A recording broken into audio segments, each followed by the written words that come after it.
என்ன வண்டினா Honda deo BS6 புது model தான். இதில் என்ன கம்ப்ளைண்ட்னாக்க பெட்ரோல் மீட்ரு வேலை செய்யலை. சாவி ஆன் பண்ணுவேன், பெட்ரோல் மீட்ரு வேலை செய்யாது. சாவி ஆன் பண்ணிட்டேன்னா அந்த ஹெட்லைட் எரியுது. சாவி ஆன் பண்ணி ஹெட்லைட் எரியுது, ஆனால் பெட்ரோல் மீட்ரு வேலை செய்யலை. எதனால் அப்படி வேலை செய்யலை, என்ன காரணம்னாக்க எப்படி செக் பண்ணுறோன்னாக்க இந்த இருக்குங்களா, இதுதான் பெட்ரோலு ஃப்ளோட்டு. இந்த ஃப்ளோட்டு டேங்க்குள்ளே மிதக்கும் தெரியுமா, பெட்ரோல் அளவு காட்டுற ஃப்ளோட்டு தான். இதில் தான் இந்த ஜாக்கெட் வயரு, இந்த உரி வச்சுருக்கோம். உரி ஒரு பக்கம் வயர் சொறி வச்சுருப்பாங்க. இதில் வர ஜாக்கெட்டு இது என்ன செய்யணும்னா, இது டேரெக்டாக இப்படி பண்ணி பார்க்கணும். தனியாக மெயின் வயர் எதுவும் கொடுத்துடக்கூடாது. பெட்ரோல் டேங்க் உள்ளது இதுலேயும் தான் சேர்ந்து பார்க்கணும். இது இப்போ இந்த இன்னொரு பக்கத்தை இந்த பக்கம் சொருவி இப்படி மீட்ரு வேலை செஞ்சுன்னா இந்த உள்ள டேங்க் ஃப்ளோட்டு தான் மாற்றணும். ஃபால்ட்டு சொருவி பார்ப்போம். அந்த சரிக்கா,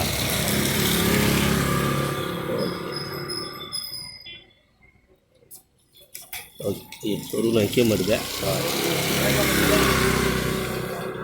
சொல்லிட்டேன்னா ஃப்ளோட்டு வேலை செய்தாமா, இந்த வேலை செய்து பற்றிங்களா, பெட்ரோல் மீட்ரு வேலை செய்து பாருங்க.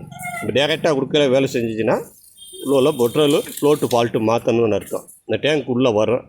இப்போதைக்கு வெளியில் ஸ்டாக் இருக்கா என்னங்கிற தெளிவாக தெரியல. அதனால் இந்த வண்டி கம்பெனிக்கு தான் கொடுத்து விட போகிறேன். ஏன்னா ஃப்ளோட்டு புது மாடலாக இருக்குது. வண்டி வாரண்டி இருந்தால் வாரண்டியை க்ளைம் பண்ணிக்கிடுவாங்க. அப்படி இல்லைனாக்க அவங்க வெளியில் தான் வாங்கி மாற்றுறாப்பில் வரும்.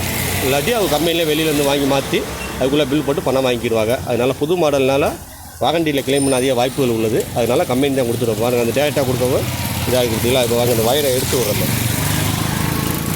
இந்த வயரை எடுத்து விட்டால் அது வேலை செய்யணும். வயரை எடுக்க இறங்குறது பற்றிங்களா. அப்போ அந்த ஃப்ளோட்டு தான் போச்சுன்னு அர்த்தம். பெட்ரோல் ஃப்ளோட்டு போச்சுன்னா இந்த மாதிரி தான் செக் பண்ணணும். ஆமாம், மாற்றிட்டு தனியாக ஒரு லைனை கொடுத்துறாங்க. BS6 புது மாடல் இப்படி கொடுக்கக்கூடாது.